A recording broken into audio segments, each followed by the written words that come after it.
नमस्कार, मैं हूं नुपुर जारोली जैन। 2019 के ऐलान जंग का आगाज हो गया है। लोकसभा चुनावों के लिए तारीखों का ऐलान हो चुका है। दावेदारों के नामों को लेकर बीजेपी और कांग्रेस में माथापच्ची जोरों पर है और इसी को लेकर दिल्ली में आज बीजेपी केंद्रीय चुनाव कमेटी की अहम बैठक भी होने वाली है और उम्मीद लगाई जा रही है कि आज बीजेपी की पहली लिस्ट आ सकती है। फिर बात होगी चुनावी सफर पर निकले गहलोत सरकार की। इन्हीं सब सियासी हलचलों पर हमारी नजर रहेगी और बताएंगे कि हर घटना के पीछे की असली खबर क्या है हमारे इस खास कार्यक्रम 2019 के महाभारत में।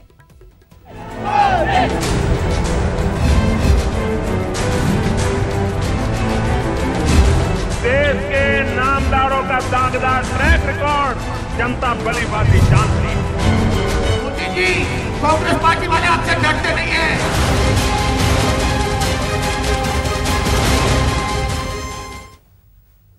तो चलिए सबसे पहले बात महासमर के लिए आज होने वाली बीजेपी की अहम बैठक की। दिल्ली में बीजेपी सीईसी की आज बैठक होनी है। चुनाव की तारीखों की घोषणा के बाद पहली बैठक होने वाली है और इस बैठक में उम्मीदवारों के नाम की लिस्ट भी जारी हो सकती है। करीब 100 प्रत्याशियों के नामों का ऐलान हो सकता है। पीएम मोदी और बीजेपी अध्यक्ष अमित शाह इस बैठक में मौजूद रहेंगे। सुषमा स्वराज, राजनाथ सिंह भी शामिल होंगे।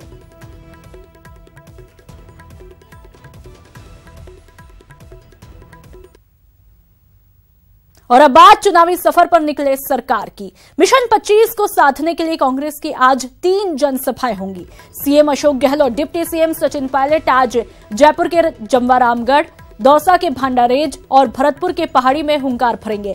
साथ ही कार्यकर्ताओं को जीत का मंत्र भी देंगे।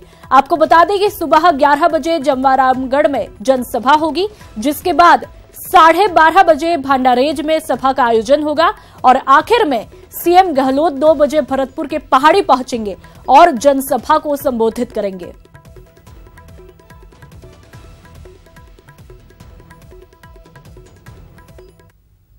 बता दें कि कल मारवाड़ में कांग्रेसी दिग्गज जमकर गरजे। जनसभा को संबोधित करते हुए सीएम गहलोत और डिप्टी सीएम पायलट ने बीजेपी पर जमकर निशाना साधा। क्या कुछ कहा, चलिए देखते हैं। मारवाड़ में चुनावी अभियान, कांग्रेस का मिशन 25। हाथ ऊंचे करके अशोक गहलोत जिंदाबाद, सचिन पायलट जिंदाबाद। बीकानेर के श्री डूंगरगढ़ में सीएम गहलोत ने प्रदेश की जनता को संबोधित करते हुए प्रदेश में अपने विकास कार्यों को गिनाया। साथ ही कहा कि लोकतंत्र पर उनका पूरा विश्वास है। तो वहीं सीएम गहलोत ने पीएम और वसुंधरा राजे पर निशाना साधते हुए कहा कि वे विरोध सहन नहीं कर सकते। ये बीजेपी आरएसएस की सोच जो है वो अपने विरोध को सहन नहीं कर सकते और गांधी जी ने कहा था कि लोकतंत्र के अंदर विपक्ष क्या कहता है उसका सम्मान होना चाहिए। अपना विरोधी कोई है, अपनी पार्टी में भी मान लो, उसकी बात का भी सम्मान होना चाहिए। आपस में मोहल्ले वाले भी हैं, दोस्त भी हैं, कोई विरोध बात करता है तो उसका सम्मान होना चाहिए। ये लोकतंत्र का कायदा है। न मोदी जी न वसुंधरा जी विरोध को सहन कर ही नहीं सकती। इनका लोकतंत्र में यकीन है ही नहीं। ये लोकतंत्र का मुखौटा पहन करके राजनीति में उतरे हुए लोग हैं ये लोग। तो वहीं गाय और राम मंदिर के मुद्दे पर भी सीएम गहलोत ने बीजेपी पर हमला बोला। उन्होंने कहा कि चुनाव के वक्त ही बीजेपी को राम मंदिर याद आता है। कोई नीतियां नहीं है, कोई कार्यक्रम इनके पास नहीं है जनता के लिए जो कांग्रेस का मुकाबला कर सके। इसीलिए 40 साल पहले लेके आए थे गौ माता को। गौ माता बंद करो हत्याएं। आपको याद होगा बुजुर्गों को बड़े बड़े आंदोलन हुआ करते थे, पार्लियामेंट घेराव होते थे, एक बार फायरिंग भी हो गई, लोग मारे गए थे। फिर छोड़ दिया गौ माता को, इससे वोट नहीं मिल रहे। राम मंदिर को पकड़ लिया, राम मंदिर। अब आप देख लीजिए 25 सालों बाद को राम मंदिर को हो गए। खाली चुनाव में इनको राम मंदिर याद आता, वरना राम मंदिर भी याद इनको नहीं आता। गहलोत बोले कि जनता के बीच इस तरह का ओपिनियन बन रहा है कि चुनाव जीतने के लिए पीएम मोदी कुछ भी करते हैं। साल पहले लोग कहने लगे थे कि यार मोदी जो है अगली बार भी कुछ ऐसा करेगा कि पाकिस्तान युद्ध करवा दे, भले पर चुनाव जीतना चाहेगा। ये किसी प्रधानमंत्री के बारे में ऐसी ओपिनियन बनना अच्छी बात नहीं कि ये प्रधानमंत्री तो जीतने के लिए कुछ भी कर सकता है। ये इमेज बन जाए कि प्रधानमंत्री और अमित शाह की जोड़ी जो है ये कुछ भी कर सकती है चुनाव जीतने के लिए। तो वहीं जनसभा में मौजूद डिप्टी सीएम सचिन पायलट ने बेरोजगारी, किसानों की समस्या और भ्रष्टाचार के मुद्दे पर केंद्र सरकार पर जमकर निशाना साधा। सरकार का निर्माण करने के लिए तो किन मुद्दों को लेकर हर व्यक्ति को वोट डालनी चाहिए। मैं ऐसा मानता हूं कि सबसे बड़ा मुद्दा इस देश में अर्थव्यवस्था का है, रोजी रोटी का है, किसानी का है, मजदूरी का है। इन 5 सालों के अंदर राजस्थान सहित पूरे देश में एक ऐसा वातावरण बना कि भाजपा का शासन आएगा, मोदी जी प्रधानमंत्री बनेंगे तो न जाने क्या क्या करिश्मा इस राजस्थान और देश में देखने को मिलेगा। और खुद बोला उन्होंने, लंबे लंबे भाषण दिए, किसान की आमदनी हम दुगनी कर देंगे, गरीबी हटा देंगे, भ्रष्टाचार मिटा देंगे। इतने बड़े बड़े वादे करे, करोड़ों नौकरियां उपलब्ध कराएंगे। इन 5 सालों में अगर हम सच्चाई से पारदर्शिता से आकलन करें कि इन 5 सालों में हमारे जीवन में कुछ बेहतर हुआ है या नहीं हुआ, इन 5 सालों में ऐसा क्या काम किया कि किसान को फायदा मिल सके। ना रीति है, ना नीति है, ना कांग्रेस बीजेपी सरकार के खिलाफ कड़े तेवर अपना रही है और ये श्री डूंगरगढ़ की जनसभा जारी रही। इस तरह कांग्रेस का सियासी संदेश साफ है कि इस बार चुनावी जंग आर पार की हुई। रवि विश्नोई, न्यूज़ 18 राजस्थान, श्री डूंगरगढ़। तो मिशन 25 के लिए कांग्रेस मारवाड़ को साधने में जुटी है। खुद सीएम अशोक गहलोत ने मोर्चा संभाल लिया है और जनता के बीच 80 दिन की उपलब्धियां गिना रहे हैं, गरज भी रहे हैं और बीजेपी पर बरस भी रहे हैं। देखिए रिपोर्ट में। मारवाड़ में सरकार, मारवाड़ से सधेगा मिशन। कांग्रेस का मिशन मारवाड़, टारगेट फिक्स है और फोकस है मिशन 25। सूबे में मिशन 25 को साधने के लिए कांग्रेस की बड़ी चुनौती मारवाड़ को साधना है। ऐसे में खुद सीएम अशोक गहलोत ने मोर्चा संभाल लिया है।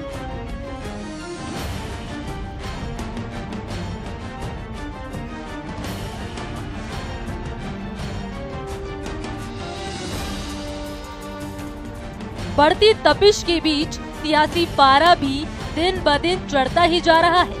तभी तो सीएम अशोक गहलोत भी ताबड़तोड़ रैलियां कर रहे हैं। मारवाड़ में अशोक गहलोत ने चुनावी सफर का आगाज श्री डूंगरगढ़ से किया और पीपाड़ होते हुए उनका कारवा मकराना तक पहुंचा। इस दौरान सीएम अशोक गहलोत ने 80 दिन की उपलब्धियां गिनाई। एक्सपोर्ट कर सकते हैं दूसरे मुल्कों के लिए, स्थिति हमारी बन गई, ऐसी बन गई है। 70 साल में क्या किया? ये जो जुमलेबाजी हो रही है देश में, उससे काम नहीं चलेगा। हमने सरकार बनते ही कर्जे माफ किए हैं, 5 साल तक बिजली का दर नहीं बढ़ाएंगे, घोषणा करी है। पानी के जो बिल है वो माफ कर दिए गांव के अंदर भी और शहर के अंदर भी, जो बहुत पहली बार हुआ है। छोटे उद्योग लगाएंगे, वो 3 साल तक सरकार से परमिशन लेनी नहीं पड़ेगी। हिंदुस्तान में पहला फैसला मैंने किया अभी 10 दिन पहले ही। लड़कियों की शिक्षा पहले 12वीं तक फ्री थी, अब हमने कॉलेज तक फ्री कर दी है। लंबी लिस्ट है अभी। इधर सीएम गहलोत ने अपनी उपलब्धियां गिनाई तो उधर बीजेपी ने गहलोत पर पलटवार कर दिया। 80 दिन पूरे होने वाले हैं सरकार के। 80 दिन की यह सरकार 2.5 कोस भी नहीं चली। अपने आप को विकास के आयाम स्थापित करने वाली सरकार की कलई खुल गई और वो जिस प्रकार देश के प्रधानमंत्री जी पर जो छीटाकशी कर रहे हैं और एक तरह से संविधान खतरे में पड़ जाएगा ये कहकर लोकतंत्र का अपमान कर रहे हैं। बीजेपी ने कांग्रेस पर हमला बोला तो मकराना की सभा में अशोक गहलोत ने फिर से बीजेपी को निशाने पर लिया और साफ कह दिया कि अब बीजेपी को सबक सिखाने का वक्त आ गया है। अच्छी बात है तो मोदी जी के मुंह से निकलता मैंने देखा ही नहीं। क्या 70 साल में कुछ नहीं हुआ? अगर कुछ नहीं हुआ तो मैं आपको कहना चाहूंगा, सबको कहो हमें वोट देने की आवश्यकता नहीं आपको। और सब कुछ हुआ है तो बीजेपी को सबक सिखाने का वक्त आ रहा है। पार्लियामेंट चुनाव, उसमें आपको साथ देना चाहिए। 2019 के महाभारत में विजय पताका लहराने के लिए कांग्रेस और बीजेपी दोनों ही पार्टियों ने जोर लगा दिया है। तभी तो महायुद्ध में वाक युद्ध का आगाज है। आगे आगे देखिए होता है क्या। Bureau report, news 18 network. चुनाव में लगभग सभी सियासी दल टिकटों के लिए रायशुमारी और सर्वे के कितने ही दावे करें, लेकिन जातिगत समीकरण ही अहम किरदार निभाता है। कई जाति समाज के लोग टिकटों की मांग करते हैं, जिसमें ज्यादातर अनारक्षित सीटों पर सियासी दल जातिगत समीकरण के आधार पर ही उम्मीदवार खड़े करते हैं। इस बार भी कुछ ऐसे ही संभावना है, देखिए रिपोर्ट में।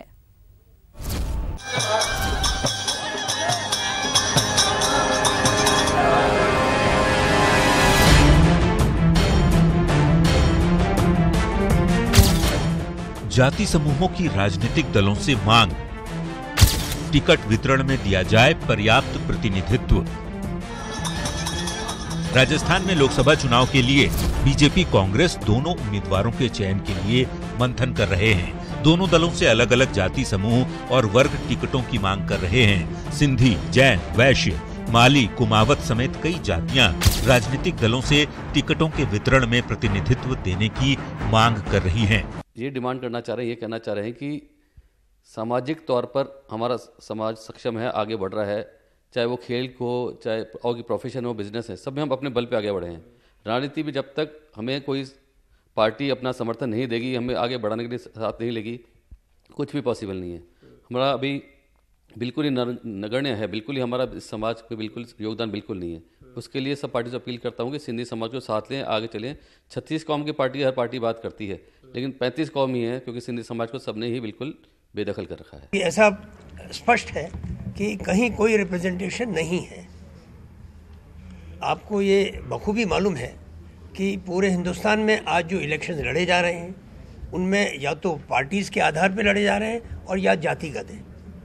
तो जैन समाज ने तो कोई अपनी पार्टी बनाई नहीं है एज सच, और जाति के नाम पर हम सिर्फ अपना रिप्रेजेंटेशन चाहते हैं। चुनाव प्रचार में 36 कौम की बात, टिकट वितरण में जाति को तरजीह। लोकसभा की 25 सीटों में से 4 एससी और 3 सीटें एसटी के लिए आरक्षित हैं। इनके अलावा शेष रही 18 सीटों के टिकटों के वितरण में कुछ जातियों का ही प्रभाव रहता है।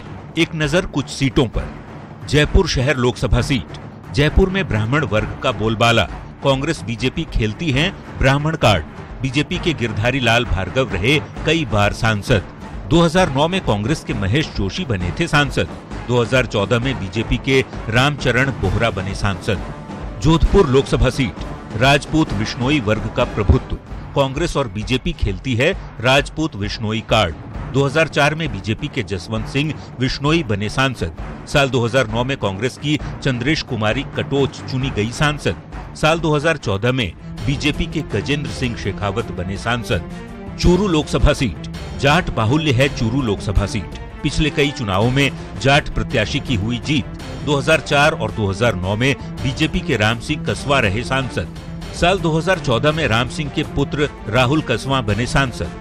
बाड़मेर लोकसभा सीट। जाट राजपूत वर्ग का इस सीट पर प्रभुत्व। दलित मुस्लिम मतदाताओं के वोट भी निर्णायक। बीजेपी कांग्रेस जाट राजपूत को ही देती है टिकट। 2004 में मानवेंद्र सिंह जीते थे। 2009 में कांग्रेस के हरीश चौधरी चुने गए सांसद। 2014 में बीजेपी के कर्नल सोनाराम जीते थे। झुंझुनू लोकसभा सीट। झुंझुनू में जाटों का प्रभुत्व।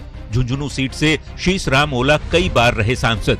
2014 में बीजेपी की संतोष अहलावत निर्वाचित हुई सांसद। नागौर लोकसभा सीट। 2014 में बीजेपी के सीआर चौधरी जीते थे। 2009 में कांग्रेस की ज्योति मिर्धा जीती थी। देखिए, भारतीय जनता पार्टी में जातिगत आधार पर कभी भी टिकट नहीं दिया जाता। भारतीय जनता पार्टी में टिकट देने का आधार केवल एक ही है कि भारतीय जनता पार्टी की रीति नीति में विश्वास करता हो और जीतने योग्य हो। इन आधार पर ही भारतीय जनता पार्टी टिकट दिया जाता है। हाँ, ये बात ठीक है कि जातिगत समीकरणों का एक अपना महत्व होता है, पर केवल जातिगत आधार पर भारतीय जनता पार्टी में कभी टिकट नहीं जाएगा। देखिए, कांग्रेस सर्वधर्म सर्व समाज की पार्टी है और सभी 36 कौमों को साथ लेकर के हम चलते हैं। तो जातिगत आधार पर नहीं, टिकट में प्रत्याशी चयन का आधार होता है व्यक्ति की लोकप्रियता, पार्टी के प्रति उसकी निष्ठा, कर्तव्य निष्ठा और साथ ही साथ जनता के साथ उसका जुड़ाव। तो यही मापदंड होंगे और आगामी समय आप देखिएगा वही कार्यकर्ता प्रत्याशियों का जिसकी लोकप्रियता होगी और जिसकी जीतने की संभावना सबसे ज़्यादा होगी और साथ ही साथ जिसका पार्टी विचारधारा विशेष रूप से एक निष्ठा होगी। लोकसभा सीटों के लिए राजनीतिक दल जल्द ही प्रत्याशियों की घोषणा करने वाले हैं। अब देखना है उम्मीदवारों के चयन के लिए बीजेपी कांग्रेस दोनों क्या क्राइटेरिया अपनाते हैं। सभी पार्टियां जाति के आधार पर टिकट बांटने की बात से इनकार करती हैं, लेकिन टिकट वितरण में जातिगत समीकरणों का ख्याल सबसे पहले रखती हैं। ऐसे में देखना होगा कि इन चुनाव में प्रत्याशियों का चयन पार्टियां किस आधार पर करती हैं। कैमरा पर्सन एहसान के साथ सौरभ गृहस्थी, न्यूज़ 18 राजस्थान, जयपुर। प्रदेश में अब तक हुए लोकसभा चुनाव में सिर्फ एक ही बार कम्युनिस्ट पार्टी को सफलता मिली, यानी कि राजस्थान से अब तक सिर्फ एक ही कम्युनिस्ट सांसद बना है। हालांकि विधानसभा चुनाव में पार्टी के परिणाम को देखकर सीपीएम इस बार 3 लोकसभा सीटों पर उम्मीदवार उतारने का मन बना रही है। लोकसभा के महासमर जहां बीजेपी और कांग्रेस अपनी पूरी ताकत झोंक रही है, तो वहीं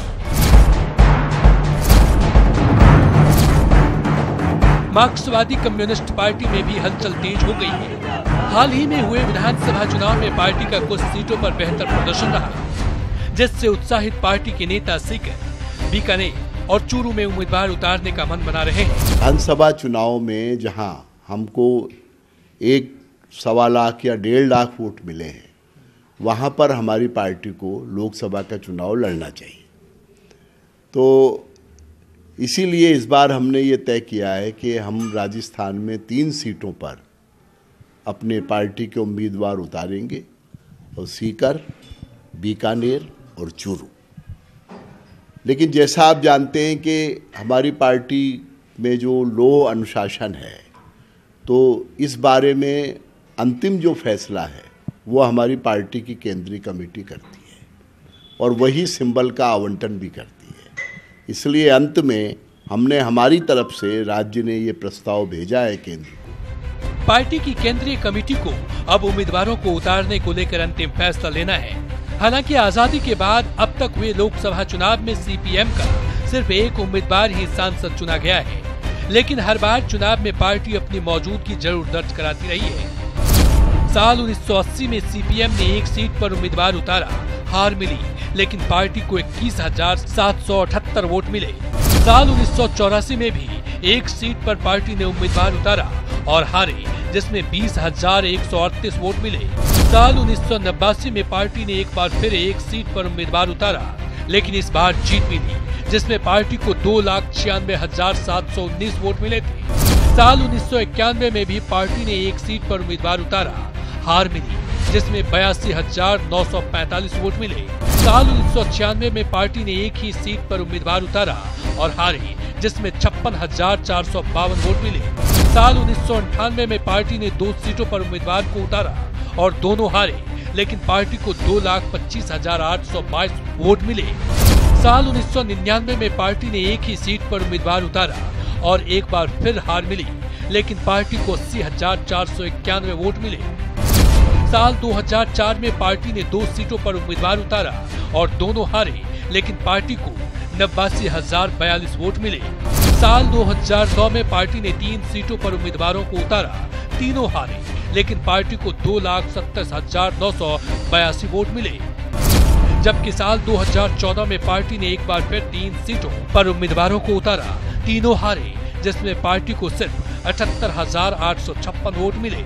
सीपीएम के लोकसभा में अब तक के प्रदर्शन को देखते हुए तो यही लगता है कि प्रदेश में पार्टी को ज्यादा संभावनाएं नहीं है। राजनीतिक जानकारों का भी मानना है कि किसानों को साधने में पार्टी पूरी तरह कामयाब नहीं हो पाई है। थर्ड फ्रंट उस तरीके से नजर नहीं आता, क्योंकि देखिए थर्ड फ्रंट को जिस तरीके से किसानों का हमने यहाँ उभार देखा, वो किसान भी हमें बटे हुए नजर आए। कहीं वो सीपीएम के साथ में नजर आते हैं, कहीं सीपीआई के साथ में, कहीं भारतीय जनता पार्टी के साथ में, तो कहीं कांग्रेस के साथ में। बहरहाल विधानसभा चुनाव में 2 सीटों पर जीत हासिल कर सीपीएम जोश में नजर आ रही है। हालांकि लोकसभा चुनाव में पार्टी का क्या प्रदर्शन होगा, ये तो चुनाव परिणाम के बाद ही पता चल पाएगा। दिनेश शर्मा, न्यूज 18 राजस्थान, जयपुर। और अब बात जयपुर शहर सीट की। सीट को बीजेपी का गढ़ माना जाता है, इसलिए बीजेपी से टिकट के कई दावेदार हैं। तो वही विधानसभा चुनाव में सीट पर बदले सियासी गणित के बावजूद कांग्रेस के टिकट के दावेदार कम है।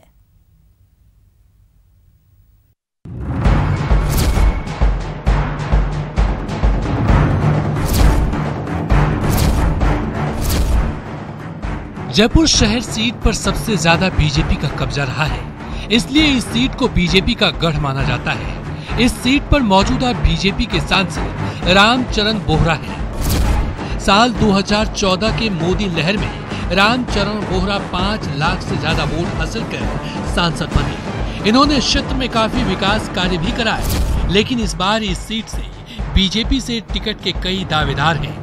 हालांकि रामचरण बोहरा पिछले 5 साल में अपने क्षेत्र में किए विकास कार्यों के दम पर ये दावा कर रहे हैं कि उनका टिकट मिलना पक्का है। मेरा टिकट कटने का कोई रीजन तो होगा। सबसे अधिक मत मेरे को पूरे हिंदुस्तान में मिले हैं। 5,39,000 की मेरी तीसरे नंबर की जीत है। और जिस तरह से जनता का जो प्यार मुझे मिला है और जनता के साथ में खड़ा होकर मैंने जनता का काम किया है, जिस तरह से मैंने इन 56 महीनों में एक प्रधान जन सेवक जयपुर का बनकर मैंने काम किया है। अब ये जनता इसको देखेगी कि काम करने वाला कौन है, सुनने वाला कौन है, हमारे साथ चलने वाला कौन है, उस आधार पर वोट करेंगे। बोहरा भले ही खुद को टिकट के मजबूत दावेदार बता रहे हों, लेकिन इस सीट से संघ के पुराने स्वयं सेवक और वरिष्ठ पत्रकार गोपाल शर्मा ने भी बीजेपी से टिकट की दावेदारी पेश कर दी है। बतौर पत्रकार जयपुर में अपनी अलग पहचान बना चुके गोपाल शर्मा पीएम मोदी के करीबी माने जाते हैं और हाल ही में इन्होंने समरसता सम्मेलन के जरिए अपनी ताकत भी दिखाई है। इसलिए टिकट मिलने को लेकर गोपाल शर्मा भी पूरी तरह आश्वस्त है। राष्ट्रवादी का मतलब है राष्ट्रीय स्वयंसेवक संघ का स्वयंसेवक हूँ, तो मेरा सीधा जुड़ाव है। और दूसरी चीज है, प्रधानमंत्री श्री नरेंद्र मोदी जी, उन्होंने देश के सामने वंश, परिवार, संप्रदायवाद, जातिवाद, इसके खिलाफ आवाज उठाई है और मैंने उनके नेतृत्व को पिछले 25 साल से देखा है, उनसे निकटता रही है, उनसे संबंध रहे हैं। तो मन में ऐसा आता है कि एक व्यक्ति जिसके पीछे इस समय सारा राष्ट्र एकजुट है, क्यों नहीं हम अपना और भरपूर योगदान दें। तो वहीं इस सीट से बीजेपी से टिकट के दावेदारों में दिया कुमारी का नाम भी शामिल है। दिया कुमारी ने अपना चुनाव सवाई माधोपुर से जीता है, वहां काफी सक्रिय भी रही, लेकिन विधानसभा चुनाव के बाद अब जयपुर शहर के कई कार्यक्रमों में ज्यादा नजर आती है। मकसद जनता का भरोसा जीतना है, लेकिन उनका कहना है कि पार्टी से टिकट हासिल करने के लिए नहीं, बल्कि बीजेपी की कार्यकर्ताओं के तौर पर वो काम करती रही हैं। यारी तो शुरू तभी होगी जबकि टिकट्स डिक्लेयर होंगे। और जहाँ तक ये है कि लोगों में काम करना, तो वैसे मैं पहले भी करती थी। सवाई माधोपुर जैसे मेरा क्षेत्र था तो वहाँ भी काम बहुत किया मैंने, और अभी भी जुड़ाव रखती हूँ। जयपुर में रहती हूँ, जयपुर में मेरा परिवार है, मेरा सब कुछ यहाँ है, कामकाज भी यहीं है, सब कुछ संस्थाएं भी यहीं हैं, सोशल वर्क भी मैं यहीं से करती हूँ, फंक्शंस में भी जाती रहती हूँ, कोई भी बुलाता है तो मैं जाती हूँ, तो वो काम भी जारी है। तो ऐसा नहीं है कि कोई एक क्षेत्र में ही मैं काम कर रही हूँ इसी दृष्टि से कि मेरे को यहाँ से टिकट चाहिए। मैं पहले भी काम करती थी और अभी भी कर रही हूँ, और बीजेपी की कार्यकर्ता हूँ, और जो भी पार्टी निर्देश देगी मैं उसके हिसाब से चलूंगी। तो इस तरह जयपुर शहर सीट पर बीजेपी के टिकट के कई दावेदार हैं। तो वहीं इस सीट पर कांग्रेस की बात करें तो आजादी के बाद हुए चुनाव में इस सीट पर कांग्रेस सिर्फ 3 बार चुनाव जीत पाई है, जिसमें साल 1992 में कांग्रेस के दौलतमल सांसद चुने गए। साल 1984 में कांग्रेस के नवल किशोर शर्मा सांसद बने, जबकि साल 2009 में महेश जोशी कांग्रेस के टिकट पर चुनाव जीते। हालांकि हाल ही में हुए विधानसभा चुनाव में कांग्रेस इस लोकसभा सीट के 8 विधानसभा सीटों में बीजेपी के मुकाबले ज्यादा सीटों पर जीत दर्ज की है, जबकि बीजेपी के खाते में सिर्फ 3 सीटें आई हैं। लेकिन लोकसभा चुनाव में जिस तरह इस सीट से बीजेपी के कई दावेदार टिकट हासिल करने की पुरजोर कोशिश कर रहे हैं, उससे तो यही लग रहा है कि बीजेपी का इस सीट पर पलड़ा भारी है। जयपुर शहर को आरएसएस का गढ़ कहा जाता है और बीजेपी का टिकट यहाँ जीत की गारंटी माना जाता है। इसलिए पार्टी उसी चेहरे पर दाव लगाएगी जो संघ की पसंद हो और जिसकी विचारधारा में बीजेपी रची बसी हो। फिलहाल ब्राह्मण, वैश्य और राजपूत नेता कतार में है। देखना है पार्टी किसे टिकट रूपी आशीर्वाद देती है। कैमरा पर्सन दिलीप चेची के साथ बाबूलाल धायल, न्यूज 18 जयपुर। प्रदेश में लोकसभा चुनाव के दंगल में सभी सियासी पार्टियां जीत हासिल करने के लिए पूरी ताकत झोंक रही है, लेकिन हम आपको दिखाते हैं कि कोटा से कुछ किलोमीटर की दूरी पर एक ऐसा बदहाल गांव जहां पर नेता सिर्फ चुनाव के वक्त ही पहुंचते हैं। प्रदेश में लोकसभा के चुनावी संग्राम में सियासी पार्टियों के वादों और नारों के शोर के बीच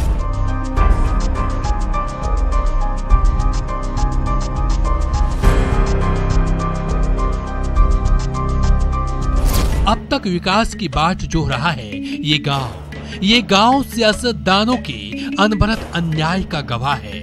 जी हां, कोटा से महज 42 किलोमीटर दूर मंडाने के पास ये मंदिरगढ़ा गांव है। यहाँ ना तो बिजली है और ना ही सड़क है। तमाम बुनियादी सुविधाओं से महरूम इस गांव की आबादी करीब 700 है। लिहाजा चुनाव आते ही वोट हासिल करने हर बार नेता इस गांव में पहुंच जाते हैं और गांव के बाशिंदों से तमाम वादे करते हैं, लेकिन नेताओं के वादे कभी पूरे नहीं होते। न कहीं भी को नहीं है, न रोड नेता आओ ना आया जब बार वोट पड़े जब कहीं ना है वो काली वोट पड़ा ना जल्दी जाकर फिर नाव पर कोई भी बिजली की लाइट की कोई व्यवस्था कोई नहीं और रोड की कोई नहीं। जैसे रोड लाने की कोशिश करता तो रोड नहीं आने देते, छन चोरी मारा, इसमें लाइट बिजली कुछ में चाह रही तो गांव वाला कहता भाई यहाँ से बग जाओ, तो ये सब बातें करते पर फिर भी गांव नहीं उठ पा रहा है। रियासतकालीन इस गांव में पहले तमाम सुविधाएं मौजूद थी, लेकिन जनता के रहनुमाओं की अनदेखी की वजह से वक्त बीतने के साथ इस गांव की वो तमाम सुविधाएं आहिस्ता आहिस्ता खत्म हो गई। इस गांव में विकास के नाम पर सिर्फ एक स्कूल है जहां 8वीं तक के बच्चे पढ़ाई करते हैं, लेकिन यहाँ सड़कें नहीं हैं, लिहाजा इससे आगे की पढ़ाई बच्चे नहीं कर पाते। मुकुंदरा टाइगर रिजर्व से सटे इस गांव को वन विभाग ने बफर जोन के हिस्से में शामिल कर लिया है, लेकिन अब तक इस गांव के बाशिंदों का विस्थापन नहीं हो पाया है और न ही इन्हें बुनियादी सुविधाएं मिल पा रही है। इस गांव के परेशान बाशिंदों ने हाल ही में हुए विधानसभा चुनाव का बहिष्कार करने का फैसला लिया था।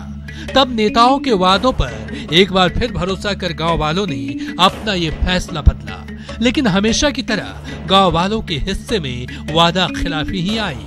बोर्ड पर जिनाड़ा हुआ, बोर्ड गिरे बड़े ने जिधर नेता हुआ फिर गया जिनाड़ा गई, जी दिन कहीं वापस भी ना हुआ, आई भर जाओ लाइट लाएंगे रोड लाएंगे, बस वो के गया फिर कोई सुनने वाला नहीं। यहाँ पे आते हैं वोट लेके चला जाए नेता लोग भी आइए वोट लेने के लिए, हम कर देंगे तुम्हारा काम, वोट हमारे देना दे देंगे, पर हमारा काम ये करो, लाइट लगवा दो, रोड बनवा दो, गांव की समस्या जो भी है वो सब दूर करो, सारी बातें बताई। वो वोट लेके गए, वो पर कोई जानता ही नहीं, क्या करे। हर बार चुनाव के बाद कई नेताओं की किस्मत बदली है, लेकिन अफसोस इस गांव के बाशिंदों की तकदीर नहीं बदली है। अब एक बार फिर चुनाव करीब है और गांव के लोग नेताओं से पूछ रहे हैं, क्या हुआ तेरा